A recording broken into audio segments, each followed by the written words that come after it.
February 15, 1989, the final Soviet tanks rumble across the Friendship Bridge, marking the end of a decade-long occupation and leaving a fractured nation behind. In Kabul, President Najibullah watches the horizon.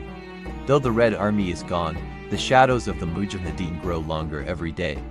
For the weary Soviet soldiers, the retreat is a moment of relief, yet their eyes reflect the grim reality of the war they leave unfinished. Kabul's streets are a volatile mix of celebration and dread. The people wave flags, but the air is thick with the scent of approaching conflict. Abandoned Soviet barracks stand as silent monuments to a failed campaign, where only the wind moves through the hollowed-out corridors. Najibullah attempts to project strength, delivering a televised address that pleads for national reconciliation in a voice that few are willing to hear. A discarded military hat in the dirt symbolizes the sudden vacuum of power. The superpower has left, and the internal struggle begins. As night falls over the Saling Pass, the strategic lifeline of the north, the silence is heavy with the weight of an uncertain future. The retreat is absolute. Thousands of vehicles snake through the mountain passes, returning to a Soviet Union that is itself on the brink. In Moscow, the withdrawal is marked as complete. But in the mountains of Afghanistan, the war is merely changing shape. Behind the scenes, the war is fueled by foreign hands. Maps show the flow of arms and money from Pakistan and beyond. Crates of weaponry arrive in the dead of night, harming various factions who are as much rivals as they are allies. Ahmad Shah Massoud, the Lion of Panjshir, prepares his forces. A charismatic tactician, he knows the real battle for the capital is coming. In contrast, Gulbuddin Hekmatyar rallies his followers with a more radical vision, preparing for a confrontation that will spare no one. Meetings between faction leaders are tense and fragile. The common enemy is gone, and old animosities begin to fracture the Mujahideen alliance. Money becomes the lifeblood of the chaos. Foreign currency exchanges hands in backrooms to pay for the next offensive. In remote caves, fighters maintain their weapons with religious devotion, readying for a holy war that is increasingly turning inward. Massoud looks out over the Panjshir. He sees a country at a crossroads, where the line between liberation and tyranny is blurring. Hekmatyar's rhetoric grows more aggressive. His vision for Afghanistan leaves no room for compromise or the existing government in Kabul. Radio waves carry the competing voices of propaganda, each faction claiming the mandate of God and the people. The siege of Jalalabad in 1989 becomes a turning point. The Mujahideen attempt a conventional assault against a surprisingly resilient government force. Fighters charge into the fray, believing the fall of the city is imminent. But the regime's air power and heavy guns hold them back. Najibullah's soldiers dig in. They know that if Jalalabad falls, Kabul is next. They fight with the desperation of men with their backs to the wall. Massoud remains cautious, holding his forces in the Panjshir. He watches the failure at Jalalabad with a calculated, distant perspective. The assault collapses into chaos. Retreating Mujahideen leave behind their equipment and their dreams of a quick victory. The city of Jalalabad survives, but at a terrible cost. The skyline is marred by the scars of heavy bombardment. Makeshift hospitals are filled with the casualties of a war that is becoming increasingly meat grinder-like in its intensity. The battlefield is a graveyard of Soviet-made hardware, a testament to the sheer scale of the firepower being unleashed.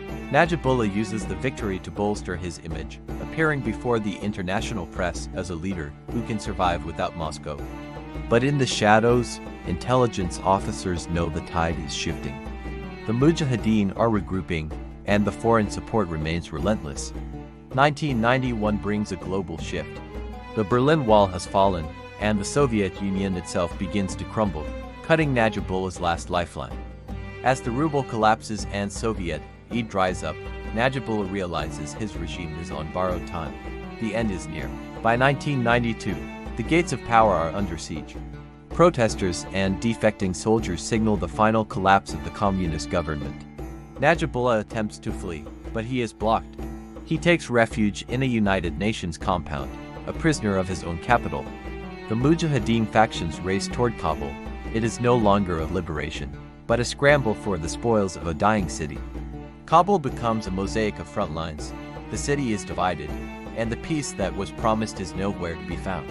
UN officials attempt to mediate, but their voices are drowned out by the thunder of rockets and the clatter of small arms. Symbols of the old order are torn down. The portraits of Najibullah are replaced by the banners of rival warlords. Militias take control of police stations, turning civil authority into a tool for factional gain and ethnic retribution. Far away, the hammer and sickle is lowered for the last time. The superpower that started the fire is gone, leaving the house to burn. The 1990s see Kabul descend into a nightmare of street fighting. Every block is a battlefield, every house a fortress. Ethnic divisions are weaponized. Civilians are targeted not for what they do, but for who they are, leading to mass displacement. The light of knowledge is extinguished. Universities are abandoned, and the educated elite flee the country they once hoped to build. A brain drain begins. Doctors and teachers join the exodus, leaving the wounded and the uneducated behind in the ruins. Children play in the wreckage of their parents' dreams.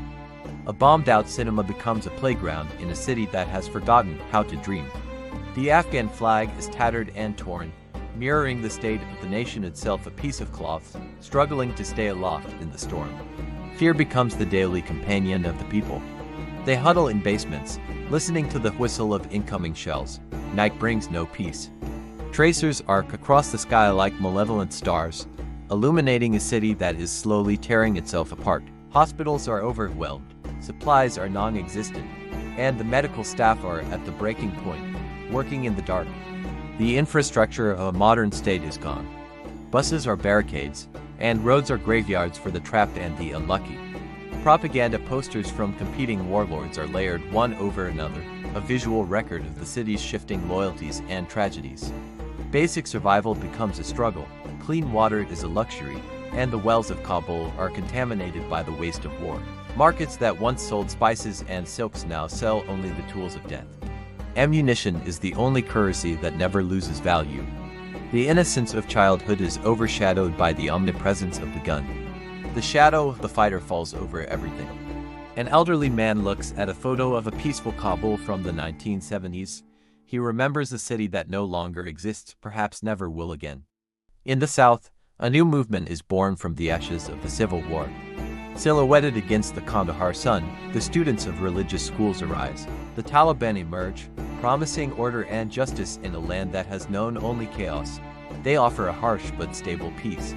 The white flag of the movement begins to fly over rural villages, signaling the arrival of a force unlike any the Mujahideen have seen. Young students in madrasas look to the future with a terrifying certainty. They are the new soldiers of a divine mission. With captured equipment and foreign backing, their columns move across the desert, swallowing territory with surprising speed. The warlords, once kings of their own valleys, now find themselves outmatched by a movement that has no interest in their politics. Local militias, tired of the endless fighting, surrender their arms to the white turban fighters who bring the promise of an end to the war. Behind the black turbans is a stern gaze that brooks no dissent. The Taliban's vision for Afghanistan is absolute and uncompromising. The white flag appears on the outskirts of major cities. The siege of Kabul is about to begin again, but with a different victor in sight. In Washington, diplomats close the files. Afghanistan is seen as a problem of the past, a mistake to be forgotten as a new world order takes shape. Night falls over the Hindu Kush. The mountains that have resisted empires for centuries now witness the birth of a new, darker era. Ahmad Shah Massoud looks north. He knows the fight is far from over. He prepares to lead the resistance from his mountain stronghold. Afghanistan remains a land scarred by decades of intervention and internal strife. Its beauty and its tragedy inextricably linked. The white flag rises over a country that has forgotten what peace looks like. The road to ruin has been long and paved with good intentions. Afghanistan, the long road to ruin. A story of a nation lost in the crossfire of history.